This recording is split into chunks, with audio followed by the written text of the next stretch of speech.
ಸ್ನೇಹಿತರೆಲ್ಲರಿಗೂ ನಮಸ್ಕಾರ. ಅನು ರೆಸಿಪೀಸ್ಗೆ ಸ್ವಾಗತ.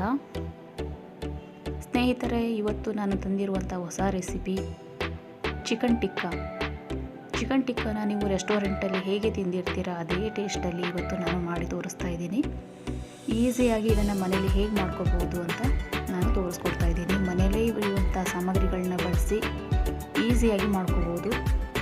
ರೆಸ್ಟೋರೆಂಟಲ್ಲಿ ನಮಗೆ ಏನು ಟೇಸ್ಟ್ ಸಿಗುತ್ತೆ ಅದೇ ಟೇಸ್ಟಲ್ಲಿ ಮಾಡೋದಕ್ಕೆ ನಾನು ಪ್ರಯತ್ನಪಟ್ಟು ನಿಮ್ಮ ಮುಂದೆ ತಂದು ವಿಡಿಯೋನ ತೋರಿಸ್ತಾ ಇದ್ದೀನಿ. ದಯವಿಟ್ಟು ಎಲ್ಲರೂ ನೋಡಿ ಸಪೋರ್ಟ್ ಮಾಡಿ.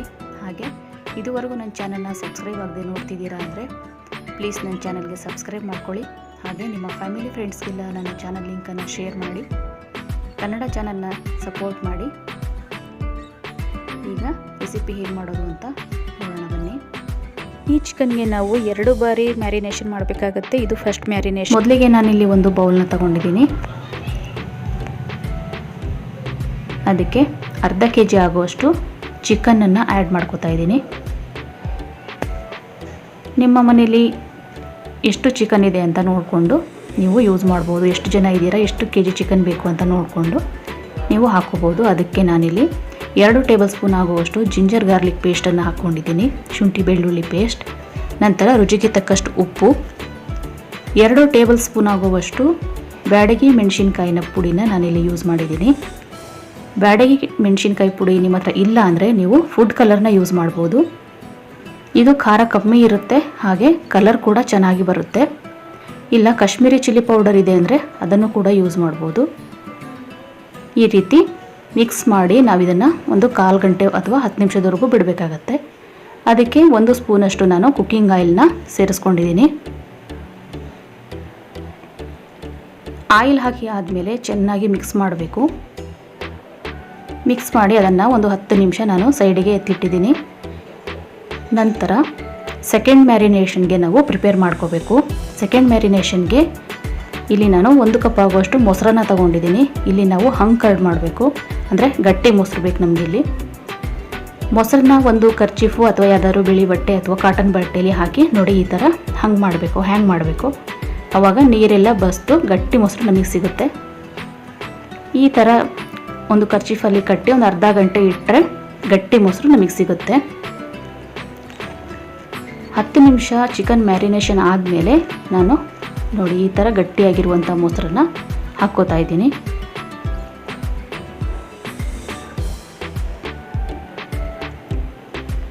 ನಂತರ ಒಂದು ಪ್ಯಾನ್ನ ಇಟ್ಕೊಂಡಿದ್ದೀನಿ ಬಿಸಿ ಮಾಡಲಿಕ್ಕೆ.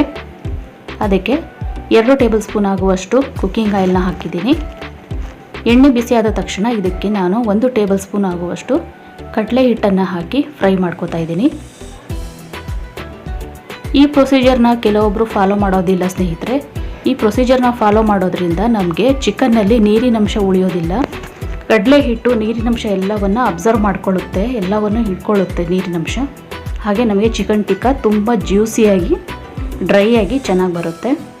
ಈ ಪ್ರೊಸೀಜರ್ನ ಮಿಸ್ ಮಾಡಬೇಡಿ. ನೋಡಿ ಎಣ್ಣೆಲಿ ಈ ಥರ ಫ್ರೈ ಮಾಡಬೇಕು. ಕಡಲೆ ಹಿಟ್ಟನ್ನು ಹಸಿ ವಾಸನೆ ಹೋಗಬೇಕು.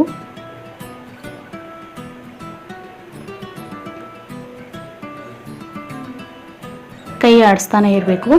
ನಂತರ 2 ಟೇಬಲ್ ಸ್ಪೂನ್ ಆಗುವಷ್ಟು ಅದೇ ಬ್ಯಾಡಗಿ ಮೆಣಸಿನ್ಕಾಯಿ ಪುಡಿನ ನಾನಿಲ್ಲಿ ಹಾಕಿದ್ದೀನಿ. ಖಾರದ ಪುಡಿನ ಹಾಕಿದ ತಕ್ಷಣ ಸ್ಟವ್ ಫ್ಲೇಮ್ನ ಆಫ್ ಮಾಡಿಬಿಡಿ, ಇಲ್ಲಾಂದರೆ ಕಪ್ಪಗಾಗ್ಬಿಡುತ್ತೆ. ನೋಡಿ ಈ ಥರ ಸ್ಟವ್ ಆಫ್ ಮಾಡಿ ಅದೇ ಬಿಸಿಲಿ ಕೈ ಆಡಿಸ್ತಾ ಇರಿ.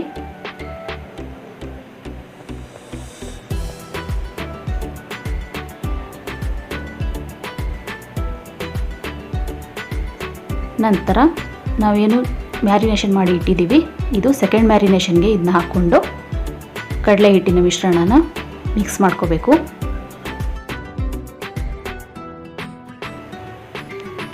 ನಂತರ ಈಗ ಪೌಡರ್ಸ್ನ ಆ್ಯಡ್ ಮಾಡ್ಕೊಳ್ಳೋಣ. ಇಲ್ಲಿ ಗರಂ ಮಸಾಲ ತಗೊಂಡಿದ್ದೀನಿ 1.5 ಟೇಬಲ್ ಸ್ಪೂನ್ ಆಗುವಷ್ಟು. ನಂತರ ಚಾಟ್ ಮಸಾಲ 1 ಟೇಬಲ್ ಸ್ಪೂನ್ ಆಗುವಷ್ಟು. ನಂತರ ಧನಿಯಾ ಪುಡಿ 1.5 ಟೇಬಲ್ ಸ್ಪೂನ್ ಆಗುವಷ್ಟು.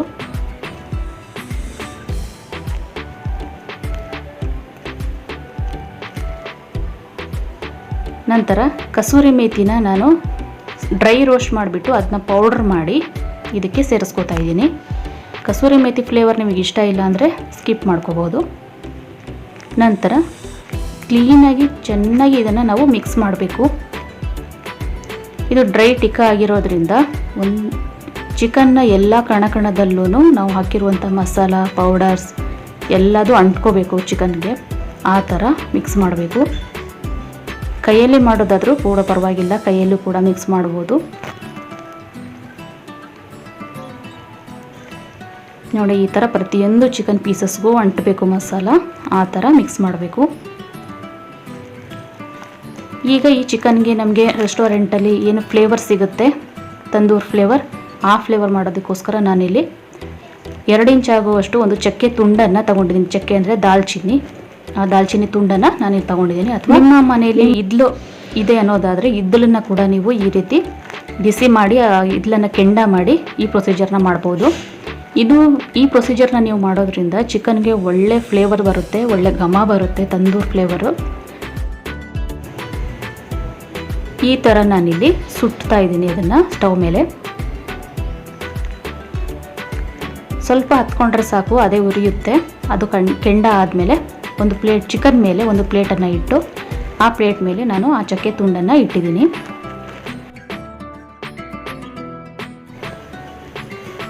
ಒಂದು ಚಕ್ಕೆ ತುಂಡು ಕೆಂಡ ಆದ ನಂತರ ಅದಕ್ಕೆ ನಾನು 2-3 ಡ್ರಾಪಷ್ಟು ತುಪ್ಪನ ಹಾಕ್ತಾಯಿದ್ದೀನಿ. ನಿಮ್ಮ ಹತ್ರ ತುಪ್ಪ ಇಲ್ಲ ಅಂದರೆ ಕುಕ್ಕಿಂಗ್ ಆಯಿಲ್ನ ಕೂಡ ಹಾಕ್ಬೋದು. ಹಾಕಿ ತಕ್ಷಣ ಈ ಥರ ಒಂದು ಪ್ಲೇಟ್ನ ಮುಚ್ಚಿಬಿಡಿ. ಈ ಥರ ಮಾಡೋದ್ರಿಂದ ಚಿಕನ್ಗೆ ತಂದೂರ್ ಫ್ಲೇವರ್ ಬರುತ್ತೆ. ಈ ಥರ ಹೋಗಿ ಎಲ್ಲ ಚಿಕನ್ಗೂ ಪೀಸಸ್ಗೂ ಒಳ್ಳೆ ಘಮ ಕೊಡುತ್ತೆ. ಈ ರೀತಿ ಮಾಡೋದ್ರಿಂದ ಚಿಕನ್ ತುಂಬ ಚೆನ್ನಾಗಿ ಬರುತ್ತೆ. ನೋಡಿ, ಈ ಥರ ಮಾಡಿ ಒಂದು 10 ನಿಮಿಷ ಅಥವಾ 1/4 ಗಂಟೆ ಇದೇ ಥರ ಬಿಟ್ಬಿಡಿ. ನೀವು ತಕ್ಷಣಕ್ಕೇ ಚಿಕನ್ನ ಕಲಸಿ ಈ ಥರ ನಾವು ಟಿಕ್ಕಾ ಮಾಡ್ತೀವಿ ಅನ್ನೋದು ಆದರೆ ಅಷ್ಟು ಚೆನ್ನಾಗಿ ಬರೋದಿಲ್ಲ. ಚಿಕನ್ ಒಳಗಡೆ ಎಲ್ಲ ಮಸಾಲ ಇಟ್ಕೋಬೇಕು, ಉಪ್ಪು ಖಾರ ಎಲ್ಲ ಇಟ್ಕೊಂಡು ಚಿಕನ್ ತುಂಬ ಸಾಫ್ಟಾಗಿರುತ್ತೆ. ಮೊಸರು ಹಾಕಿರೋದ್ರಿಂದ ನಾವು ಒಳ್ಳೆ ಸಾಫ್ಟಾಗಿ ಬರುತ್ತೆ ಚಿಕನ್. ಈ ರೀತಿ ನೀವು ಮಾಡಿ ಒಂದು 5-6 ಗಂಟೆ ಫ್ರಿಜ್ಜಲ್ಲಿ ಎತ್ತಿಟ್ಬಿಡಿ.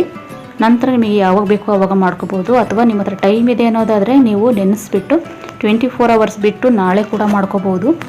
ಇನ್ನೂ ತುಂಬ ಚೆನ್ನಾಗಿ ಬರುತ್ತೆ. ತುಂಬ ಚೆನ್ನಾಗಿರುವಂತಹ ಚಿಕನ್ ಟಿಕ್ಕಾ ನೀವು ಎಂಜಾಯ್ ಮಾಡಿ ತಿನ್ಬೋದು. ಹೊಸ ವರ್ಷಕ್ಕೆ ಈ ಒಂದು ರೆಸಿಪಿನ ಮಾಡಿ ನ್ಯೂ ಇಯರ್ ಪಾರ್ಟಿಗಳಲ್ಲಿ ಮಾಡಿ ತಿನ್ಬೋದು. ತುಂಬಾ ಇಷ್ಟಪಡ್ತೀರಾ. ನೋಡಿ, ರೆಸ್ಟೋರೆಂಟ್ಗಳಲ್ಲಿ ನಿಮಗೆ ಹೇಗೆ ಕೊಡ್ತಾರೋ ತಿನ್ನೋದಕ್ಕೆ ಅದೇ ಥರ ಫ್ಲೇವರ್ ಇರುತ್ತೆ, ಅದೇ ಥರ ಇರುತ್ತೆ ಟೇಸ್ಟ್. ಒಂದ್ಸರಿ ಈ ಥರ ರೆಸಿಪಿನ ಟ್ರೈ ಮಾಡಿ ನೋಡಿ. ನಾನು 5-6 ಗಂಟೆ ಫ್ರಿಜ್ಜಲ್ಲಿ ಇಟ್ಟು ನಂತರ ನಾನಿವಾಗ ಟಿಕ್ಕಾ ಮಾಡ್ತಾಯಿದ್ದೀನಿ. ಒಂದು ಪ್ಯಾನ್ನ ಇಟ್ಕೊಂಡಿದ್ದೀನಿ. ನೀವು ತವಾ ಮೇಲೆ ಕೂಡ ಮಾಡ್ಕೋಬೋದು. ನಿಮ್ಮ ಹತ್ರ ಯಾವುದು ಅವೈಲೇಬಲ್ ಇದೆಯೋ ಅದನ್ನು ಯೂಸ್ ಮಾಡಿ. ತವಾ ಅಥವಾ ಪ್ಯಾನ್. ನಾನು ಒಂದು ಪ್ಯಾನ್ ಇಟ್ಕೊಂಡಿದ್ದೀನಿ. ಅದಕ್ಕೆ ಸ್ವಲ್ಪ ಎಣ್ಣೆನ ಹಾಕಿಬಿಟ್ಟು ಸುತ್ತ ಎಲ್ಲ ಹಚ್ಕೊಂಡಿದ್ದೀನಿ. ನಂತರ ನೆನೆಸಿ ಇಟ್ಟಿರುವಂತಹ ಚಿಕನ್ ಒಂದೇ ಪೀಸನ್ನು ಈ ಥರ ಇಟ್ಕೊಂಡು ಬರ್ತಾಯಿದ್ದೀನಿ. ತುಂಬ ಹತ್ತತ್ರ ಇಟ್ಬೇಡಿ, ನೀರು ಬಿಟ್ಕೊಂಡ್ಬಿಡುತ್ತೆ. ನೋಡಿ, ಈ ಥರ ಒಂದೊಂದೇ ಪೀಸನ್ನು ನಾವು ಇಟ್ಕೋತಾ ಬರಬೇಕು.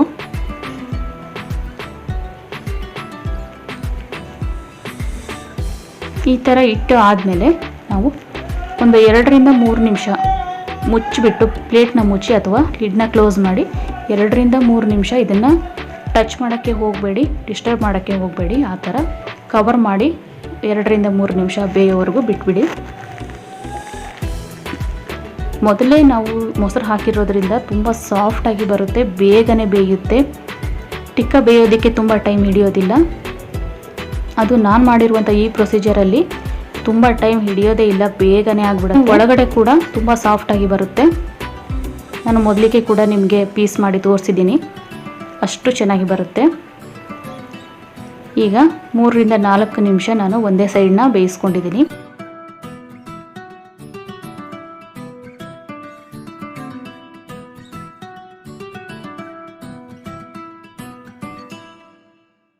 ನಂತರ ನೋಡಿ, ಲಿಡ್ನ ತೆಗೆದು ನೋಡಿದಾಗ ಒಂದು ಸೈಡ್ ಚೆನ್ನಾಗಿ ಬಂದಿರುತ್ತೆ. ನೀವು ನೋಡ್ಬೋದು ಇಲ್ಲಿ.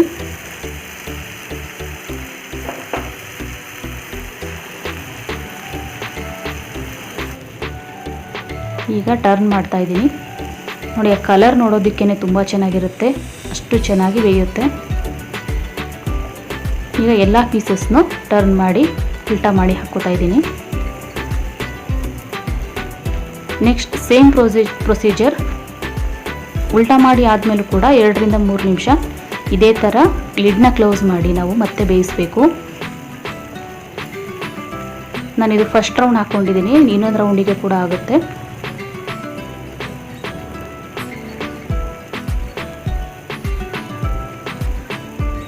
ನೋಡಿ ಈ ಥರ ಎಲ್ಲದನ್ನು ಉಲ್ಟಾ ಮಾಡಿ ಹಾಕ್ಕೊಂಡಿದ್ದೀನಿ. ನಿಮಗೆ ಆಯಿಲ್ ಬೇಕು ಅಂದರೆ ಇನ್ನೂ ಸ್ವಲ್ಪ ಹಾಕ್ಕೋಬೋದು, ಬಟ್ ಇದೇ ಸಾಕಾಗುತ್ತೆ. ನಂತರ ಲಿಡ್ ಕ್ಲೋಸ್ ಮಾಡಿ ಇನ್ನೂ 2 ರಿಂದ 3 ನಿಮಿಷ ನಾನು ಬೇಯಿಸ್ಕೊಂಡಿದ್ದೀನಿ. ನೋಡಿ ಇವಾಗ ಚಿಕನ್ ಟಿಕ್ಕಾ ರೆಡಿಯಾಗಿದೆ. ಕಲರ್ ನೋಡಿ, ನಾವು ಕಲರ್ ಯೂಸ್ ಮಾಡದೇ ಇದ್ದರೂ ಕೂಡ ಮೆಣಸಿನ್ಕಾಯಿ ಪುಡಿಗೇ ಇಷ್ಟು ಚೆನ್ನಾಗಿ ಕಲರ್ ಬಂದಿದೆ, ನೋಡ್ಬೋದು ಇಲ್ಲಿ. ಈಗ ಎಲ್ಲ ಪೀಸಸ್ನು ನಾನು ಒಂದು ಪ್ಲೇಟ್ಗೆ ಟ್ರಾನ್ಸ್ಫರ್ ಮಾಡ್ಕೋತಾ ಇದ್ದೀನಿ. ತವಾದಲ್ಲಿ ಉಳಿದಿರುವಂಥ ಮಸಾಲೆನೂ ಕೂಡ ಹಾಕ್ಕೊಳ್ಳಿ, ತುಂಬ ಟೇಸ್ಟಿಯಾಗಿರುತ್ತೆ ಆ ಮಸಾಲ. ಅದೇ ತವಾನ ಕ್ಲೀನ್ ಮಾಡಿ ನಾನು ಮತ್ತೆ ಸ್ವಲ್ಪ ಎಣ್ಣೆನ ಹಾಕಿ ಉಳಿದಿರುವಂಥ ಚಿಕನ್ ಪೀಸಸ್ನು ಕೂಡ ಹಾಕ್ಕೋತಾ ಇದ್ದೀನಿ. ಇಲ್ಲಿ ಒಂದೆರಡು ನಾನು ಬೋನ್ ಪೀಸ್ನು ಕೂಡ ಹಾಕ್ಕೊಂಡಿದ್ದೀನಿ, ವಿತ್ ಬೋನ್ ಇರುವಂಥ ಚಿಕನ್ ಪೀಸಸ್ನು ಕೂಡ ಯೂಸ್ ಮಾಡಿದ್ದೀನಿ. ನೀವು ವಿತ್ ಬೋನ್ ಕೂಡ ಮಾಡ್ಕೋಬೋದು, ವಿತೌಟ್ ಬೋನ್ಸ್ ಕೂಡ ಮಾಡ್ಕೋಬೋದು. ಸೇಮ್ ಇರುವಂತಹ ಮತ್ತೆ ಚಿಕನ್ನ ಸೇಮ್ ಪ್ರೊಸೀಜರ್ ಮತ್ತೆ 3 ರಿಂದ 4 ನಿಮಿಷ ಈ ಥರ ಬೇಯಿಸಿ ನಂತರ ಟರ್ನ್ ಮಾಡ್ಕೊಳ್ಳಿ. ಆಯಿಲ್ ಜಾಸ್ತಿ ಇಷ್ಟಪಡ್ತೀರ ಅನ್ನೋದಾದರೆ ಹಾಕೋಬೋದು, ಬಟ್ ಅಷ್ಟು ಚೆನ್ನಾಗಿರೋದಿಲ್ಲ ಆಯಿಲ್ ಈ ರೆಸಿಪಿಯಲ್ಲಿ. ಡ್ರೈ ಇದ್ರೇ ಚೆನ್ನಾಗಿರುತ್ತೆ, ಟಿಕ್ಕಾ ಅಂದಮೇಲೆ ಡ್ರೈನೇ ಇರಬೇಕು.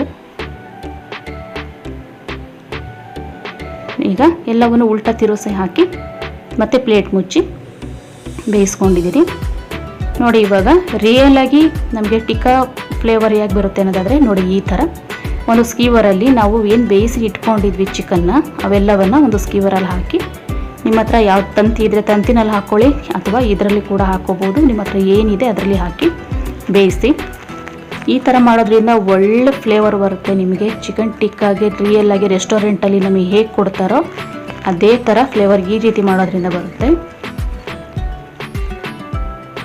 ಈ ಪ್ರೊಸೀಜರ್ ನಿಮಗೆ ಬೇಕು ಅಂದರೆ ಮಾಡ್ಕೊಳ್ಳಿ, ಇಲ್ಲ ಬೇಡ ಅಂದರೆ ಸ್ಕಿಪ್ ಮಾಡಿ. ನಾವು ಪ್ಯಾನಲ್ಲಿ ಏನು ಮಾಡಿದ್ವಿ ಅದನ್ನೇ ನೀವು ಎಂಜಾಯ್ ಮಾಡ್ಬೋದು, ಅಷ್ಟು ಚೆನ್ನಾಗಿರುತ್ತೆ. ಈ ಥರ ಮಾಡೋದ್ರಿಂದ ಒಳ್ಳೆ ಫ್ಲೇವರ್ ಬರುತ್ತೆ. ನೋಡಿ ಒಂದ್ಸರಿ ಟ್ರೈ ಮಾಡಿ ನೋಡಿ ಈ ಥರನೂ ಕೂಡ. ನಾನು ಸ್ಟವ್ನ ಫುಲ್ ಫ್ಲೇಮಲ್ಲಿ ಇಟ್ಕೊಂಡು ಈ ಥರ ಸ್ಟವ್ ಮೇಲೆ ಚಿಕನ್ ಬೇಯಿಸಿರುವಂಥವನ್ನೆಲ್ಲ ತಂದೂರು ಮಾಡಿ. ಹೊಸ ವರ್ಷಕ್ಕೆ ನ್ಯೂ ಇಯರ್ ಪಾರ್ಟಿ ಅಂತ ನಾವು ಹೊರಗಡೆ ಹೋಗ್ತೀವಿ, ರೆಸ್ಟೋರೆಂಟ್ಗಳಿಗೆ ಹೋಗ್ತೀವಿ, ಕೆಲವರು ರೆಸಾರ್ಟ್ಗಳಿಗೆ ಹೋಗ್ತಾರೆ. ಅಲ್ಲಿ ನಾವು ಈ ಥರ ಎಲ್ಲ ಟೇಸ್ಟ್ ಮಾಡಿರ್ತೀವಿ. ಈ ವರ್ಷ ನೋಡಿ ಸ್ಪೆಷಲ್ಲಾಗಿ ಮನೇಲೇ ಮಾಡಿ ತಿನ್ಬೋದು. ಪಾರ್ಟಿಗಳಿಗೆ ಈ ಥರ ರೆಸಿಪಿನ ಚಿಕನ್ ಟಿಕ್ಕಾ ರೆಸಿಪಿನ ಮಾಡಿದ್ದೀನಿ, ತುಂಬ ಸೂಪರ್ವಾಗಿರುತ್ತೆ. ನೋಡಿ ಟ್ರೈ ಮಾಡಿ, ಕಮೆಂಟಲ್ಲಿ ತಿಳಿಸಿ ಹೇಗಾಗಿತ್ತು ಅಂತ, ವಿಡಿಯೋ ಹೇಗೆ ಬಂದಿದೆ ಅಂತಲೂ ತಿಳಿಸಿ. ಹಾಗೆ ಈ ರೆಸಿಪಿ ನಿಮಗೆ ಇಷ್ಟ ಆಯಿತು ಅಂತ ಅಂದ್ಕೊಂಡಿದ್ದೀನಿ. ಇಷ್ಟ ಆದರೆ ಲೈಕ್ ಮಾಡಿ, ಹಾಗೆ ನಿಮ್ಮ ಫ್ಯಾಮಿಲಿ ಫ್ರೆಂಡ್ಸ್ಗೆ ಕೂಡ ಶೇರ್ ಮಾಡಿ, ಅವರು ನ್ಯೂ ಇಯರ್ಗೆ ಈ ಥರ ರೆಸಿಪಿನ ಮಾಡಿಕೊಂಡು ಎಂಜಾಯ್ ಮಾಡಲಿ. ನೋಡಿ ಈ ಥರ ನಾನು 3 ರಿಂದ 4 ನಿಮಿಷ ತಿರುಗಿಸಿ ಈ ಥರ ತಂದೂರಿ ಥರ ಸ್ಟವ್ ಮೇಲೆ ಸುಟ್ಕೋತಾ ಇದ್ದೀನಿ. ಚಿಕ್ಕವರಿಂದ ದೊಡ್ಡವರು ಎಲ್ರಿಗೂ ಕೂಡ ಇಷ್ಟವಾಗುವಂತಹ ಒಂದು ರೆಸಿಪಿ ಇದು. ಈಗ ಚಿಕನ್ ಟಿಕ್ಕಾ ರೆಡಿಯಾಗಿದೆ. ಖಂಡಿತ ಈ ರೆಸಿಪಿ ನಿಮಗೆ ಇಷ್ಟ ಆಗಿದೆ ಅಂತ ಅಂದ್ಕೊಂಡಿದ್ದೀನಿ. ಇಷ್ಟ ಆಗಿದ್ರೆ ಗೊತ್ತಲ್ವಾ ಏನು ಮಾಡಬೇಕು ಅಂತ. ಇನ್ನೂ ನಮ್ಮ ಚಾನಲ್ಗೆ ಯಾರು ಸಬ್ಸ್ಕ್ರೈಬ್ ಆಗದೆ ನೋಡ್ತಾ ಇದ್ದೀರಾ, ಪ್ಲೀಸ್ ನಮ್ಮ ಚಾನಲ್ನ ಸಬ್ಸ್ಕ್ರೈಬ್ ಮಾಡಿ. ಪಕ್ಕದಲ್ಲೇ ಬೆಲ್ ಐಕಾನ್ ಇರುತ್ತೆ, ಕ್ಲಿಕ್ ಮಾಡ್ಕೊಳ್ಳಿ. ಬೆಲ್ ಐಕಾನ್ ಕ್ಲಿಕ್ ಮಾಡ್ಕೊಳ್ಳೋದ್ರಿಂದ ನನ್ನ ಎಲ್ಲ ಹೊಸ ವಿಡಿಯೋ ನೋಟಿಫಿಕೇಷನ್ ತಪ್ಪದೆ ನಿಮ್ಮ ಮೊಬೈಲಿಗೆ ತಕ್ಷಣ ಬರುತ್ತೆ, ನೀವೇ ಮೊದಲಿಗರಾಗಿ ನೋಡ್ಬೋದು. ಸ್ನೇಹಿತರೆ, ಈ ಚಿಕನ್ ಟಿಕ್ಕಾ ರೆಸಿಪಿ ನಿಮಗೆ ಇಷ್ಟ ಆಗಿದ್ರೆ ನಿಮ್ಮ ಫ್ಯಾಮಿಲಿ ಫ್ರೆಂಡ್ಸ್ಗೆಲ್ಲ ಶೇರ್ ಮಾಡಿ, ಅವರು ಕೂಡ ನ್ಯೂ ಇಯರ್ ಪಾರ್ಟಿಗೆ ಮಾಡ್ಕೊಳ್ಳಿ. ತುಂಬ ಚೆನ್ನಾಗಿರುತ್ತೆ. ಒಂದ್ಸರಿ ಟ್ರೈ ಮಾಡಿ ಟೇಸ್ಟ್ ಮಾಡಿ ನೋಡಿ. ಹಾಗೆ ಕಮೆಂಟ್ ಸೆಕ್ಷನಲ್ಲಿ ಬರೋ ತಿಳಿಸಿ ಹೇಗಾಗಿತ್ತು ರೆಸಿಪಿ ಮಾಡಿದ್ರ ಅಂತ. ಈ ವಿಡಿಯೋ ನೋಡಿದ್ದಕ್ಕಾಗಿ ಎಲ್ರಿಗೂ ಧನ್ಯವಾದಗಳು. Thanks for watching.